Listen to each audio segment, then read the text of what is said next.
Maafisa wa upelelezi wameanzisha uchunguzi kuwasaka washukiwa wa ujambazi waliovamia saluni moja katika mtaa wa Saika hapa Nairobi na kuiba zaidi ya shilingi 50,000 pamoja na simu. Washukiwa hao walionekana kwenye kamera za CCTV wakitekeleza uhalifu huo. Walikuwa wamejihami kwa bunduki. Waathiriwa wameelezea hofu kuhusu usalama wao, huku polisi wakisema wanawasaka majambazi hao. Jumapili alasiri, kina mama hawa wamejikusanyika katika saluni hii mtaani Saika kwa mkutano wao wa kawaida. Ghafla mwanamume mmoja anaingia kwenye saluni hiyo. Baada ya muda mfupi, mtu huyo anatoa bastola yake na kuamrisha kuweka simu zao kwenye meza. Mshukiwa alikuwa na mwenzake aliyesalia mlangoni, huku wizi ukiendelea ndani ya saluni hiyo. Tukadhani ni customer, tukadhani maybe anataka kuingia withdraw juu pia niko na M-Pesa. But alikuja direct, tukashindwa kwa nini amepita sana, na mostly clients hawapitangi until a certain spot.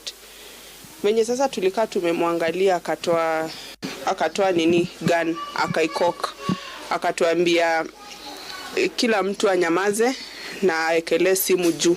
Mshukiwa anadaiwa kuiba zaidi ya shilingi 50,000 zilizokuwa mezani. Ni pesa ambazo kina mama walikuwa wamechangisha katika mkutano wao. Kando na pesa, jambazi huyo alitoweka na simu moja. Wizi huo ulichukua dakika moja tu. Akachukua simu yenye ilikuwa hapo hivyo kando, and then hakuchukua simu nyingine, akaenda directly for the money yenye tulikuwa tumecontribute. Wakiingia hapa walikuwa wawili, but tukiangalia kwa kamera walikuwa watatu. Mmoja alienda akapark pikipiki pale hivyo nje mahali kuna gas, alafu wawili ndio wakaingia. Kwa haraka washukiwa walitoroka wakitumia pikipiki iliyokuwa nje ya eneo hilo la biashara.